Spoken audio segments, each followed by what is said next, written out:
Hello, everyone. Welcome to the My Healthy Home Summit. Thank you for joining us. I'm your host, Caroline Blazovsky. I'm a national healthy home expert and an environmental residential consultant with over 24 years of experience. This summit is designed to educate you about the process of creating a healthy home, to learn how our homes may affect our health and wellness, and the benefits associated with living and working in healthier spaces. We have compiled the most decorated speakers in this arena to help you on this journey. Today, we are joined by Jeff May, who will be discussing when to worry about mold and when not to worry about mold when creating your healthy home.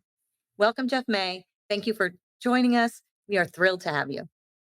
Thank you, Caroline. As a Yeah, leading environmental consultant, can you start by giving us a quick synopsis of your background?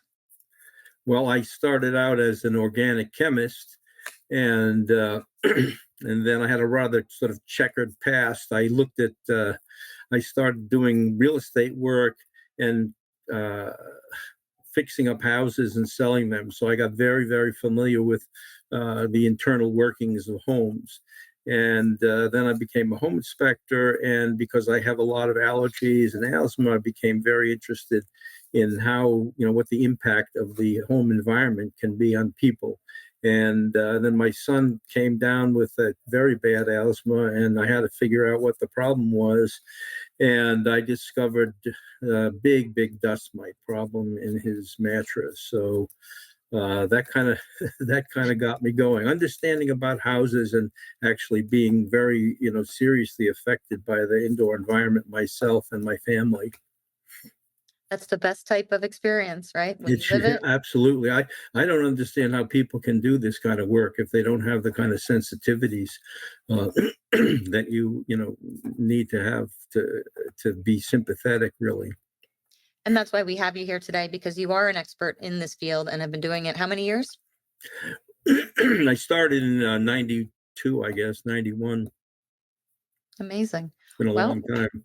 I will let you get to it, and we're going to watch a presentation from you, and then we'll have some questions. Okay, I hope we have enough time. Great. Okay, so the idea is we want to, there's a lot of crazy information on the internet, and a lot of it is incorrect. So people worry too much about things and not enough about what's really important. So that's what I'd like to do here. So as I said, I've been doing this for many, many years. I've inspected hundreds and hundreds and hundreds of homes, and what's different about what I do is that this I analyze my own samples, so I know I know kind of what I'm looking for, what kinds of problems I might anticipate from actually having been in the environment. So uh, you worry about mold if you can see it. If you're indoors and you have growing mold that you can see, that can be a real problem. But you also, very often you can't see the mold where it's growing. And the most common places really are things like you wouldn't normally consider the hot air heating system or the air conditioning or a humidifier. So if you if you breathing the air that is not in contact with the mold, you can smell the growth, but you won't have exposure to spores, and that's very, very important. I know people get very worried when they can when they can smell mold, but it doesn't necessarily mean that you're being exposed to it. So in wall cavity mold, for example, you can smell it, but the spores cannot get through the plaster or the drywall. Let's see. So the only way you can be exposed to mold in a wall cavity is if there are openings. It can be via electric outlets or switches or cracks in a wall. But by and large, the odor is not necessarily mean that you're being exposed to spores. So these are some of the common places where you can find mold, air conditioning, basements, crawl spaces, damp and humid areas. So I can honestly say that I have never seen a crawl space that wasn't a problem. And if you have a crawl space with a dirt floor, you are guaranteed to have serious mold exposure. So we'll talk first about mechanical equipment. These are some of the things we'll sort of take a look at. air handlers, furnaces, mini splits, lining materials, baseboard convectors. And actually, people don't never consider baseboard convectors or radiators as sources of mold. So that's something that we're going to take a look at, and it's very important. So here's, these are some air conditioning coils that I've seen, and they are completely covered with mold. And so if you've got a coil that looks like that, you certainly have a mold exposure. Ducts and furnaces. Well, most people, or a lot of people, have furnaces that are in dirty, moldy basements, and very often the filter slot is open. So you can see here I'm testing the filter slot with a smoke pencil, and a lot of air is being sucked in, and that's going in from a moldy basement. So the answer to something like that, very simple. They do sell magnetic covers, and it comes in two pieces, and you can just simply cover your filter slot that way. It can be very, very important and make a big difference in the air quality. So ducts can get very moldy and dirty. They can have pet dander. I remember I once looked at a new house for a guy who was having all kinds of allergy problems. He was allergic to dogs, and his duct system was full of dog dander. And it turned out that the builder brought his dog to work every day and completely contaminated the system. So it's important to have ducts cleaned. And I know the EPA doesn't think it's very important, but one of the problems is that they're often not cleaned properly. So if you have hot air or air conditioning ducts and you hire someone, you have to be sure that they use brushes for cleaning, and not just a truck mounted vacuum. A lot of these companies come out, they have this big truck on the street, and they it's just a vacuum basically. So you have to have brushes. And what's really critical is that you have to clean the blower cabinet and any cooling coil. So most of the companies that clean ducts, they do not clean the air conditioning coil. And as you saw the photographs earlier, the coils can be completely full of mold, in which case, if you clean the ducts, it's basically going to be useless without the coil being cleaned. And another little big money maker for a lot of the duct cleaners is at the very end, they'll say, oh, you should spray some chemical into the ducts. And it's totally unnecessary to do that. They just have to be cleaned properly in the first place. So today we're finding everybody is trying to save, energy, fuel, energy, and so they're all installing these highly efficient mini splits, and nobody's really telling these people what the truth about the mini splits, and that is that they just about everyone that I've ever looked at had a mold problem. So if you look at your mini split at the louvers at the supply, you'll often find a lot of black spots, and that's mold. And very often the blower is covered with mold as well. And so these things have to be cleaned professionally. It's not something that a homeowner can do. So if you have a mini split and you use it regularly in cooling, then you will have to have the thing cleaned as often as once a year. And that can cost, a couple $100. So it can be very expensive to maintain these. And now this is something you will never see, but most of the insulation in ducts and in air conditioning systems is fibrous lining material. And there was a paper done a while ago, and they found that 50% of the samples taken out of air conditioning had mold growth in them.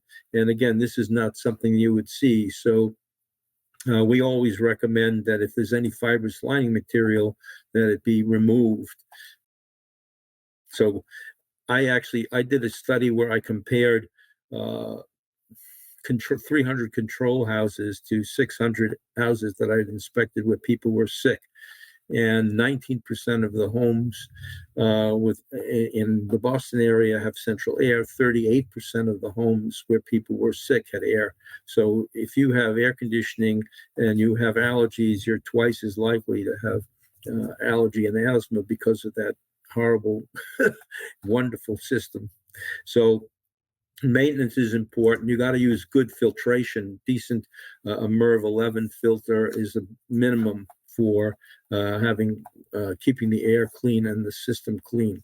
So this is a big, can come as a big surprise to people that very often radiators are very dirty. They'll have, in 100-year-old house, there'll be 100 years of dust accumulated in the radiator, and there can be pets. They can pet allergens, dust mite allergens, you name it. I mean, they've actually seen mold growing in the dust in both in the baseboard convectors on the right and in the dust that's between the radiators. So it's very hard to clean these things out. But my rule of thumb is dust is the devil. No dust in the house as best you can, and that's how you avoid problems. So heating units have to be cleaned. For cleaning radiators, you can use a vacuum extension tool.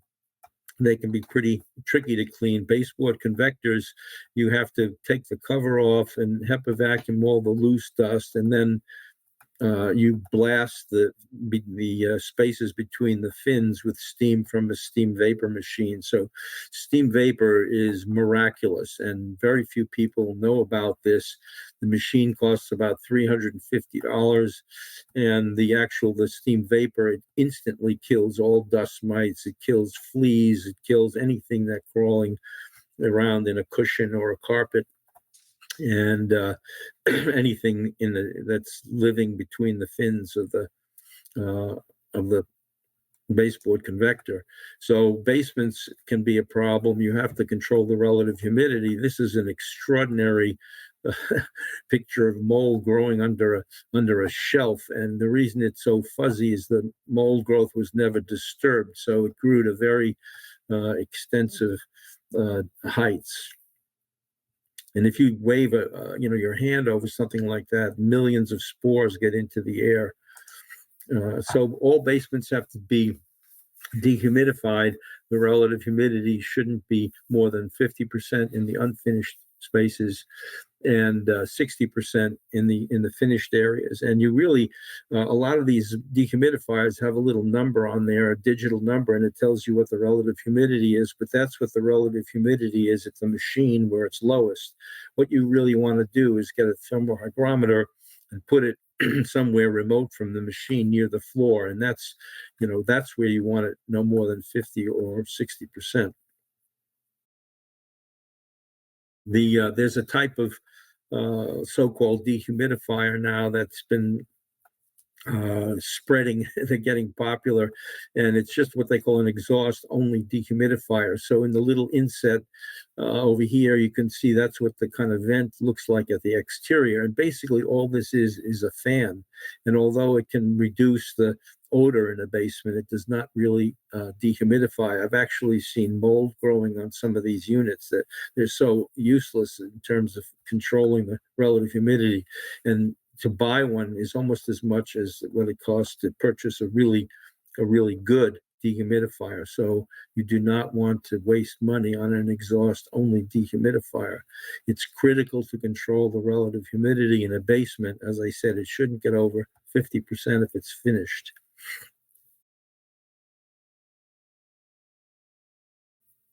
I did a study of fiberglass insulation in basements. So I guess I don't remember exactly the date. Maybe it was in the 70s where they required fiberglass insulation in under the floor joists in a basement, and the idea was it'd save energy. But unfortunately, what can happen with the insulation if you do not dehumidify the basement is that let's say it's been cold, it's a summertime and it's been relatively cool for a few days.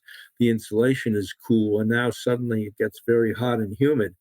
And if you're not dehumidifying, that moisture actually will condense in the fiberglass. I've been in 2 homes where I could actually wring water out of the insulation because it was so wet. So you have to control the relative humidity. If you have exposed fiberglass insulation, there's a 50 to 75% chance that there's mold growing in the insulation.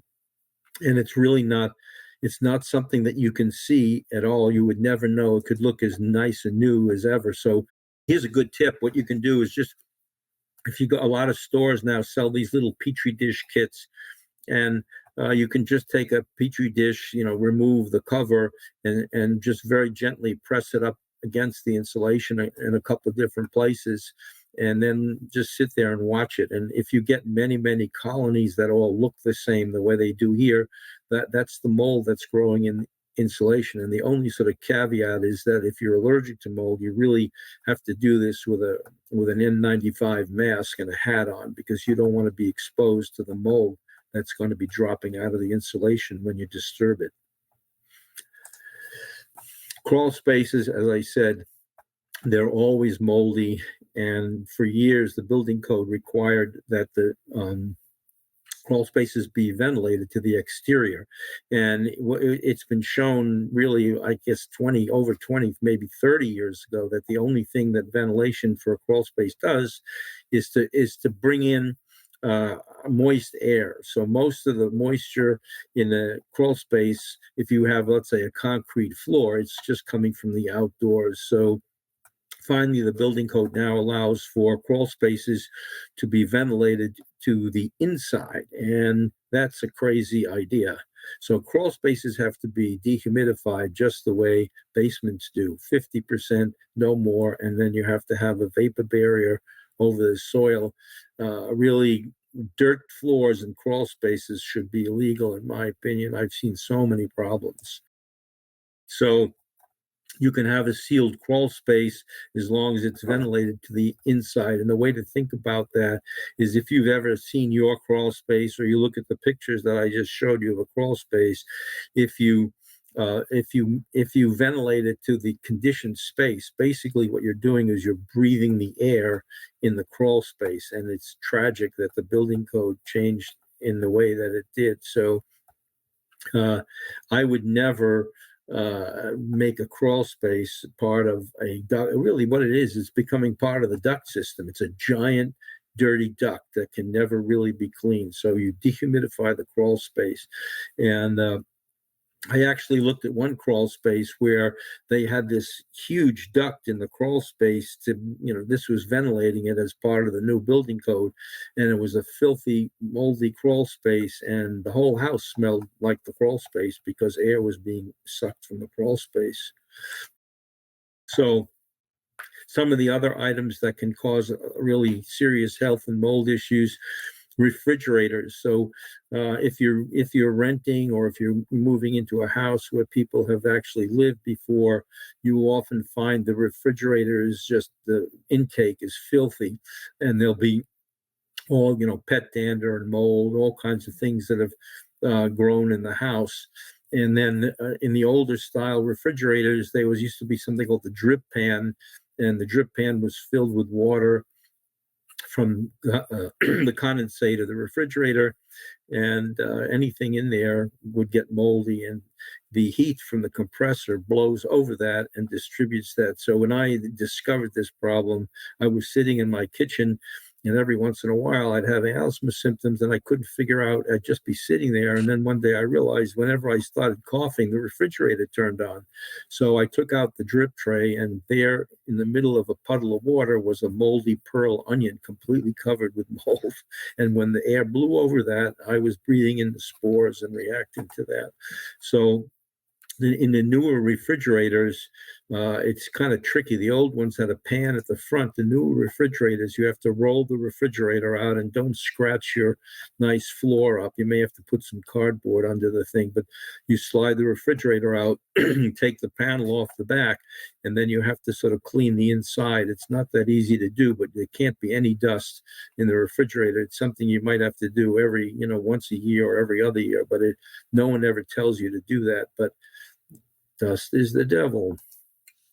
So humidifiers, I don't recommend using these cool mist or evaporative humidifiers, or the ultrasonic ones, because I have a couple of slides I'll show you of what the evaporative ones can look like. Ultrasonic ones, they distribute everything that's in the air rather in the water into the air, and that can be that can be a problem. So the best thing is a warm mist humidifier. It boils the water, and if you're in a cool environment, colder, part of the country, you don't want the relative humidity over 40% in the wintertime. And then you may have to lower it. If it's very cold, you get condensation on the windows, and that's not good either. You get mold on the windows. So you want to keep it, 30 to 35%.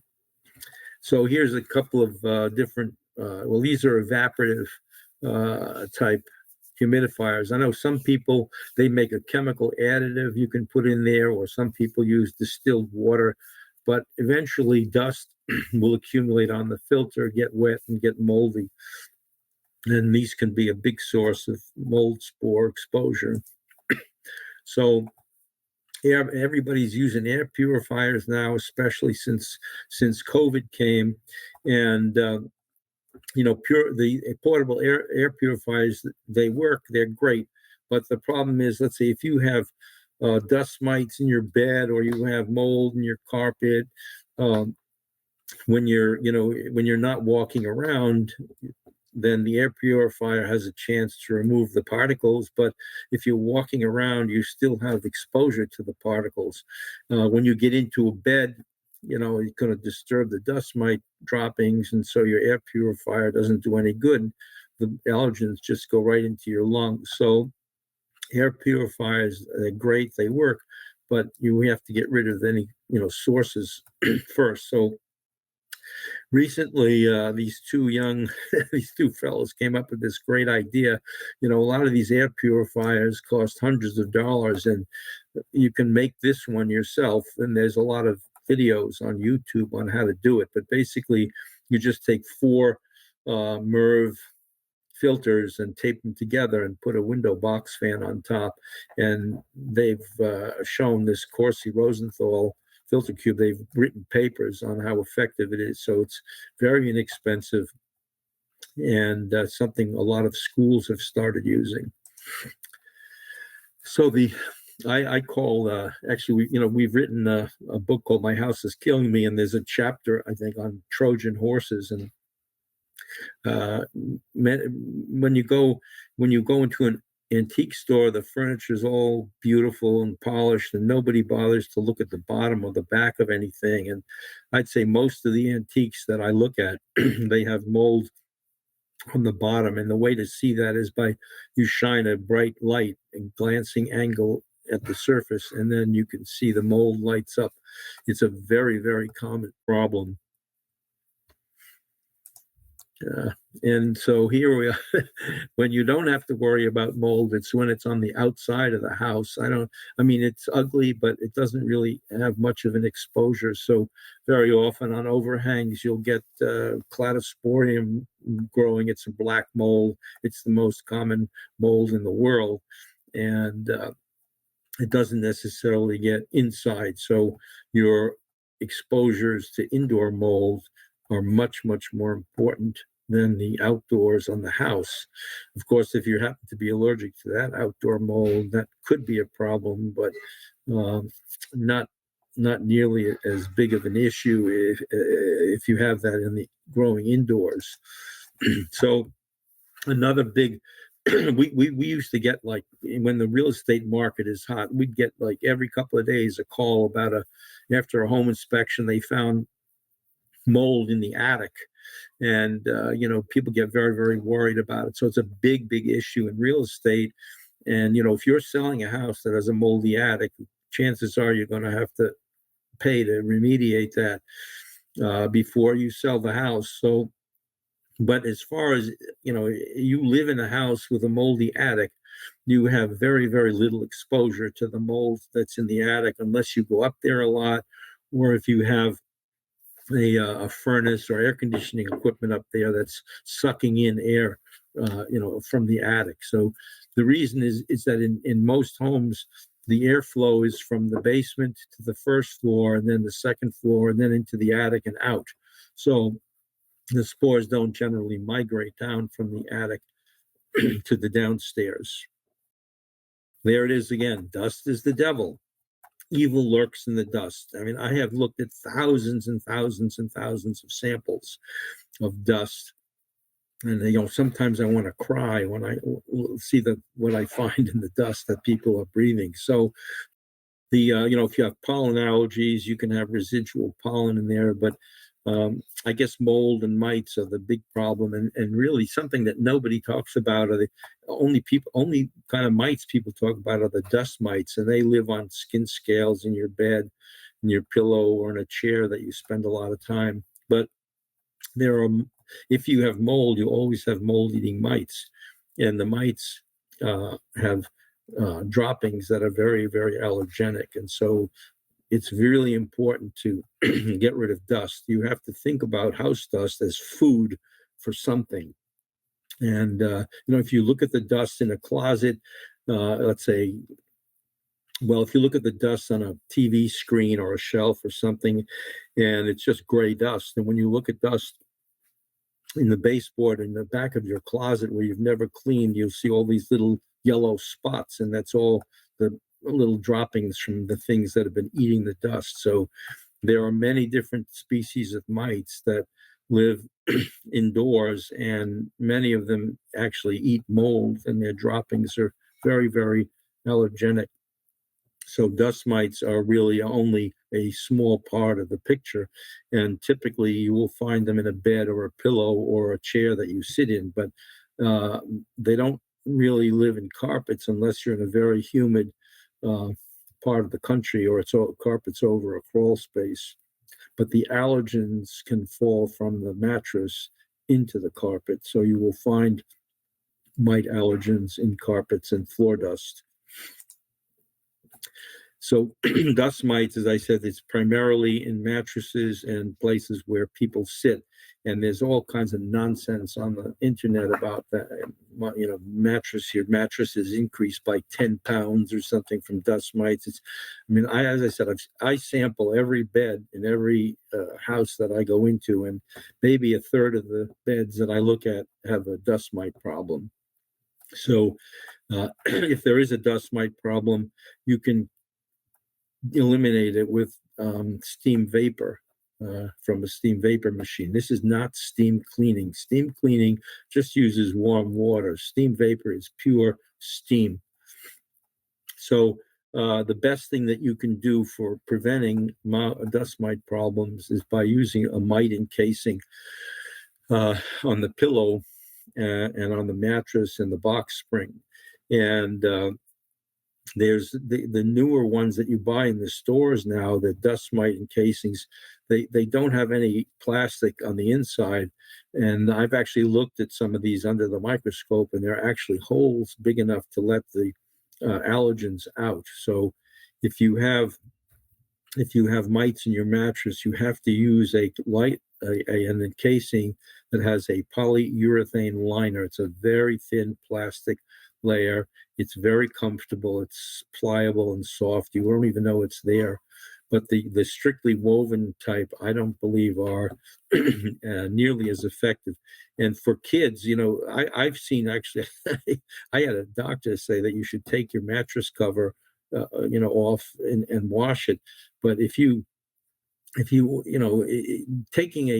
have dust mites in your mattress and a mattress cover, taking it off is the equivalent of, if you have asbestos piping and you remove the encapsulant from the asbestos. As soon as you remove and move the mattress around, you're spreading the allergens everywhere. So maybe for kids, you can put two mattress covers on. One stays forever, and the other one you can take off and wash if you need to. Okay, so we're not talking too much about chemicals, but chemicals certainly do bother people. Cleaning products, body products, scented candles can be a problem. Essential oil are a problem. Combustion products. I had a neighbor with asthma, and she loved scented candles. She actually had candles burning in every single room in the house. And those jar candles produce a lot of soot, and there are very small particles in the air, and they can cause, respiratory issues. So for Christmas, I gave her a whole box of those little electric battery candles, and she got rid of all of her candles, and her health has improved very dramatically. So all of the advice I've given you, it's in the books that my wife and I have written. My House is Killing Me has been around for 20 years, and then the second edition is out, and it's all color. So um, there's lots of good advice. You don't make money on books. Believe me, it's just we're trying to spread the word. So I thank you for your attention, and I guess we have some time for questions, Carolyn. Yes. Thank you so much. And I learned a lot. So I took some notes. Let's go back to let's just talk about the steam vapor a little bit because I think that's fascinating. Yeah. Um, what type of machine? Because I don't know. I'm learning too. Where No. do you get a steam vapor machine? Okay. Well, And how's it different than like a steamer, right? That we picture like when you steam clothes, you get all this right. moisture Okay. that comes So out. it's really the same idea as a clothing steamer, but the problem is the clothing steamer doesn't have enough oomph. There's not enough pressure behind the steam. So basically, a steam vapor machine, it looks like a canister vacuum, but you pour water into it and then boils the water, and then you have a hose, and it comes with different tools. And and then you can steam. They have carpet tools. They have all different kinds of tools, nozzles for cleaning the the baseboard convectors, and it's miraculous. I mean, we did an apartment one time that this woman couldn't. She was in a nursing situation, and she couldn't be in her carpeted apartment. And I went in there. It was really sort of an experiment, and we steamed the carpet. I was in there for 4 or 5 hours, and then I came in 4 hours later after it dried, because it dries very quickly. Like when you steam clothing, it dries in 20 minutes, and it's the same idea. There's no water involved at all. It's just steam. And when I first walked into that apartment, I couldn't take a breath. I was so allergic to the place. And then after we steamed it, I was able to pound on the carpet and breathe without a mask. It was fine. So the steam, it's 212 degrees Fahrenheit. And at that temperature, every dust mite, every flea, every book louse, every single thing that could ever be there is killed. And it penetrates instantaneously. I actually put a thermocouple which measures temperature in my mattress that had a terrible dust mite problem, and it was about a 2-inch thick pad, and I put the steamer there, and within about a second or two it was 212 degrees on the other side of this cushion, so that would instantly kill everything. And then what I did was I divided the mattress up into sections, and the first section I tested the dust. The control section, it was something like 40 micrograms of dust mite allergen, and that was the mattress that killed me. And then I had the 3 other quadrants. I steamed them for 10 minutes, 20 minutes, and a half an hour. And the half an hour treatment actually eliminated almost all of the dust mite allergen. So many allergens are unstable to the steam temperature. I can't eat green peppers raw. They just, my whole mouth swells up. I put them in a steamer for a minute or two, and that destroys the allergens, and I can eat it. I love green peppers. I have to steam them first. Amazing. Yeah. Yeah, it is miraculous. Not enough people know about it. So you Oh, can I buy, love that. Amazon sells steam machines. They're about, I don't know, $350 is the least expensive one. And it's just miraculous. Ah, You can do couches. It'll kill all the dust mites, practically instantly. It'll do mattresses, carpets. The only thing you have to be careful of is that some synthetic carpets have a set, they call it, to the fibers, and the high temperature might affect the set. But to me, I'd rather be able to live and breathe, and I don't care what my carpet looks like. and amazing. I'm sold. So how about these? So we talk about mites. Let's go back to talk about mold mites a little bit. We know about dust mites. Also, bird mites are an issue. I've had Right. a lot of clients, right, who've had bird mite Right. infestation. Yeah. Um, so how do people know if they have mites? Is it something that you test for? And how do they determine if they have a problem with that? Oh, well, if you have mold, you have mites, because the way you have to think about this is that mold spores are basically food. If you leave a cornfield, open, within a few weeks, it's going to be eaten. Everything will be eaten by something. And dust and mold is the same thing. There are all of these micro arthropods that eat the stuff. And so um, you will find mites, in wall cavities. I mean, wherever the mold is, they sniff it out. And I mean, I actually saw some spots at the bottom of a basement stairway on a wall, and I thought, oh, gee, that's mold. And I took a sample of it, and it was all droppings of mold-eating mites, and every single dropping was full of mold spores. The shape of the stain was of a food spill. So what happened is somebody spilled some Coca-Cola or something on the wall, and there was sugar there. The mites ate the sugar. The sugar got moldy, and then the mites ate the spores, and that's all that was left. And I mean, I've seen that. And I was in a basement of a library that nobody could go into, and there was the same thing. Some of the walls were covered with mold. They were black, and when I took samples, there was no mold left. It was all just droppings from mold-eating mites. And what do the mites? We know what mold does to us, but let's talk a little bit about mold and the symptoms that it can present, and how people may present with symptoms. But what do the mites do versus the mold? Well, I mean, I think the you mentioned the bird mites. Now, people get bird mites sometimes. Like it happens in the city where you have people have air conditioners in their window, and then there's a nest under that, and then when the birds leave, the mites come in and they bite people. Yeah. But those biting mites are not very really very common. So the mites don't really cause a problem themselves. They're eating the mold, but it's their droppings that are allergenic. So if you have any kind of infestation and any kind of a bug, really, you can have allergy to that. Good example. I had one guy. I take tape samples and I do phone consultations, and I had one guy. He said he had all this gray dust around his kitchen sink, and I said, "Well, send me a tape sample, Scotch tape sample of the dust." And I look under the microscope, and it was all bug poop, and there were lots of mites and mite eggs. So it was a steel sink, and when you put that into a laminate countertop, there's a half an inch overlap. So water and food got under the stainless steel, and then all the mites, they love the moisture, so they were living under there.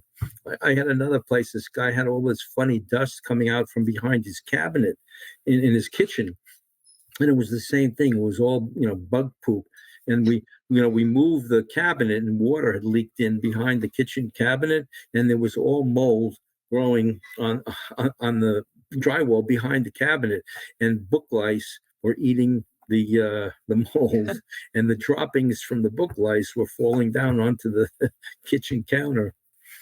So what's the takeaway? Make sure you don't have water sources. Yeah, Don't that's drop right. food. No, that's Clean. right. Get rid of the dust, get rid of fix all your leaks and keep the relative humidity under control. Yeah. And then just one quick question, and then I'm going to do a little speed round with you so people can kind of get to know you, which I like. Talk a little bit about the magnetic cover for your HVAC, or what we call your heating, ventilation, air conditioning system. I like that. Yeah. Just touch a little more on Right. that. Yeah. Well, a lot of, all air conditioning and heating systems have a filter, at least the central ones, and most of the time there's no cover for the filter. So you can get them online. I think Amazon sells them. You can. It's a plastic strip. It's about 2.5 inches wide, and they're two pieces, and they're magnets, and they stick to the metal, to the duct, and then it completely closes off the thing. It's only a few dollars. It's a Mm. great simple fix. And that's for people who have their filter. If you're looking at your HVAC and it's sort of next to your unit, like some people have a door, a cabinet where they remove it and then they've got a filter Oh yeah, inside. right. Yeah, no, but then that's a sealed. That this is only for the filters that are kind of outside of the furnace, and they're part of the duct, and there's actually a slot to take it out and put it in. In and out. Absolutely fantastic. Okay, so let's do a little speed round if you don't mind. And this is so people can learn a little bit about you, and it also brings up topics. So what is your favorite room in your house? Huh.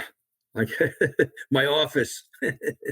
We stumped him. The man who knows everything. We stumped you at your Well, office. yeah, I think that's my favorite room because that's where I spend most of my time, and that's I have a it's a lab. I have a setup here, and microscopes and look at things. That's So amazing. it's uh it's unbelievable work to you go to the environment, you see what the problems are, and then you don't send it off to a lab because they don't tell you everything that's there. You look at these things. I mean, I see, I can actually see um there's a type of bug called a carpet beetle, and Mm. they eat hair and wool and so forth. And I've had some carpet beetles actually, and I know what their droppings look like and what their bites look like. And I mean, I'll find like a hair in a sample, a dust sample, with actually little bites taken out by a carpet beetle. And their droppings are very friable. And when they break open, all the little you can see every individual bite of the carpet. And for wool moths only like they'll eat one fiber at a time. So if they're eating a red fiber, all the little droppings are red. It's, so Amazing. I mean, the thing is, it's kind of gross to think about it and talk about it. On the other hand, but that's what allergy is. Like when you go to Yes. you go to see the allergist, and he says you're allergic to house dust. Well, what's house dust? I'm telling you, it's bug poo. It's mold and droppings from all the little things that are crawling around, eating the dust that you should have vacuumed up. And we had some other speakers that were talking in the summit as well, a lot of our fellow compadres. And they were talking about how these antigens will stay around for 10 years. Like people worry about mold a lot. And a lot of the other speakers are saying, hey, you need to be worried about these allergens. These antigens are very resilient.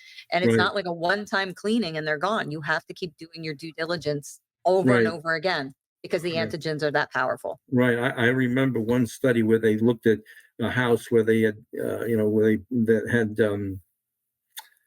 cockroaches, and they did study the dust, the allergen content, and then the house was vacant for 7 years or something, and they came back, and the allergen was the same, same level. So Mhm. another interesting note, two interesting notes. One, that if I had a client that was a young kid that showed up very allergic to cockroaches, and they lived in rural Maine. Their family had never seen a roach in their entire life.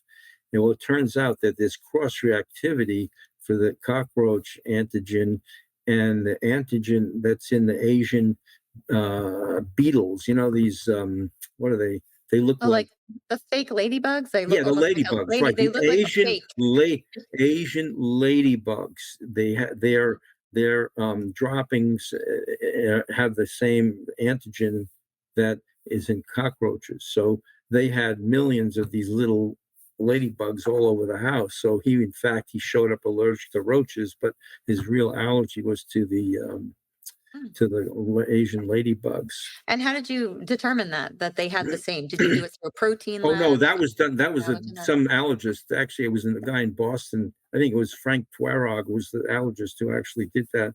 Um, but the other thing important to note is that many allergens, as I said earlier, are unstable to steam temperature, and so if you steam something, you can destroy the allergen. Not all allergens are what they call labile. So, for example, uh, if you're allergic to shrimp, you could boil shrimp for a week and you'd still get Be sick if allergic. you ate it. So, there's a whole spectrum, I guess, of stability of these allergens, but a lot of them can be destroyed by by heat. Excellent, excellent. People, you can put Yeah, something like we put our mattress pads, it's some thick things. It's terrible to try and wash them, like clunk, clunk, clunk, out of balance. But if you put it in the dryer every once in a while, it kills all the little mites. They get thrown fantastic. around, they desiccate. They're very fragile. Mites. I had mite colonies, and I'd try and get a mite out on a pin or something, and I'd kill 10 of them because they're so fragile.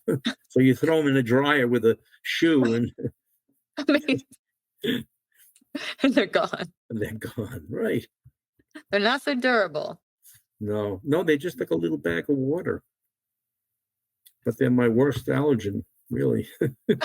the enemy. I thought, you got to see the enemy to understand them. So I had these mite colonies. Ugh. Um, we're going back to your house a little bit. What is your favorite activity to do in your home? Isn't that funny? Look at the microscope. I am a nerd. I mean, I love it. The Super Bowl is on the TV screen, and I'm looking in the microscope. You're amazing, though. We need Yeah, you. This is, I yeah, mean, so many people. I mean, what, 60 million Americans have asthma and allergies, and the number's just growing. And right. we're a Yeah, community and we're sharing all these things, and we come into the spaces, and someone's got cats, and then they come into your home and they drop a bunch of cat, and then someone has a dog, comes into your space, trumps a bunch of dog. right, The kids go to daycare, they pick up peanut allergens. These are right. all these things that accumulate in our homes. It's huge. It really is. So you're really doing great service. I mean, You are. a lot of this is just so simple, to get rid of these things. It's sad, it's And I so think much. this talk is so important because there are so much focus is pinpointed towards mold, right? You and I being in this industry, there's so many, it's the hot topic. And it's not to say that mold is not serious, but there are so many other things in a home that can make you sick. And a lot of times I'll go in and I'll explain to people, look, this is not your problem. It's not mold, but we've got to start Right. looking for other things. And there's a lot of other things that go wrong in a home. Sure. Yeah. Yeah. Tremendous. I mean, gas leaks and combustion gases, And all then kinds building of. products, everything. Yeah, that's right. Um, I have to actually. I'm very sensitive to that oriented. No, that particle board, and yes. I just my medicine chest. I had to cover it with aluminum foil tape. I guess if people have chemical sensitivities, that's a miraculous material because aluminum foil stops all chemical emissions 100%. So, like, I'm at my desk right now, and the whole bottom is aluminum foil because it's particle board. It stops off gassing That's completely. amazing. So taking us to the third question in the speed round, what is something in your home that you know needs your attention that you haven't addressed? Uh-oh. As an expert. Well, let's see. I'll tell you, we have mold in our shower, and I have done so many things to try and get rid of it. And I think I've given up. I mean, um, I have two fans running after we shower. I open the door, and then we have an oscillating fan and another fan in the ceiling. These aren't, exhaust. It's just trying to get the tile to dry fast enough. And there's little corners. It's impossible. I'm going to And give you a trick. So there's a company that make it's called Armada. Armada makes drying systems now for showers, and all of my clients, I'm recommending them highly because that's what they do. There's 12 different nozzles that are positioned throughout your shower, and you just see like a little nozzle. And after you mhm. get out, you set a timer to 20 minutes, 30 minutes, and it completely dries the shower. And I love it because if you have multiple people in a home taking shower after Is it shower, air? What is it air, doing? Oh, and it's that's air. funny. It's Oh, taking no conditioned kidding. air and then it Yeah, dries the entire shower. And that's it right. That's works what you have to do. That's what you, yeah. fantastic. It That's works funny. fantastic. That's really I mean, I was always afraid if there's a lot of mold in there and you start blowing air around, you might aerosolize it. But the mold that grows in the showers, it's usually in a sort of biofilm, so it doesn't get aerosolized that readily. But the next time I have a shower built, I'm going to put heat, the electric panels behind the tile. And that'll do Amazing. We it. gotta stop it, right? It's just incestuous to our Yeah. shower and water Well, areas. It's our water. It comes from the Merrimack River, and I mean, the first time I looked at the shower head, there were eighth-inch long black tentacles coming out of every hole, and there was in the air, the aerators for the sinks. It was everything. It was everywhere. So I sort of gave up. One thing I want to try is dry ice. I'm going to encapsulate the toilet in plastic and then put dry ice in there because the carbon dioxide, is toxic to any living thing, and it's also acidic. And I'm hoping that that'll once and for all, kill everything. But it's a never ending battle. Well, you are amazing. And what can let's do a takeaway. I like when people watch our talks and they see us. What is something they can do immediately? They see Jeff and they say, "I saw this talk. I want to immediately do something that's economical, it's not going to cost a lot, that can make such a big difference in their home? Vacuum. Do you Get have a a favorite vacuum or a kind? I like robot well, vacuum. HEPA, just any good HEPA vacuum is, I mean, we've actually had people. I remember one family was very allergic to cats, and the owner of the house, previous owner, had cats. They got rid of all the carpets, they cleaned everything, and the family was fine. And then after they all got sick again, and I came in to see what the problem was, and there was cat dander everywhere, and the carpets. And I said, "This is crazy."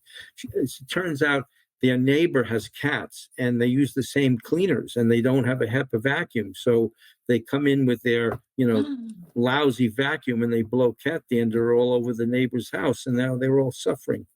That tip is weight in gold. Have your own vacuum for your home. Oh, yeah, Don't use absolutely. Yeah. vacuums that come in Never, from. ever, ever let your cleaners use their own vacuum. Only use your own vacuum. Very important. Well, you are just, I mean, a plethora of knowledge, and I am honored to have you. And I'm Thanks, Carol. honestly mind blowing Uh, and just fantastic. thanks. Where can people find you, Jeff, and information about you, how to find you on your website, and then also other places that you think might have good information that you feel is credible and scientific based and Well, can. our books are people will find them very, very useful. My house is killing me, the mold survival guide, and even my office is killing me. Because the schools are a lot of problems. Have a lot of problems. So that's really the books are important, and the website is mayindoораir.com. And we actually have newsletters that we send out to people if they can subscribe from the website. And we have a lot of newsletters on the uh, prior newsletters, and lots of information on the website, talks that I've given. Thank you. Thank you so much for joining us. It's an honor, and I'm so grateful. Thank Thank you, Carolyn. It was fun. you.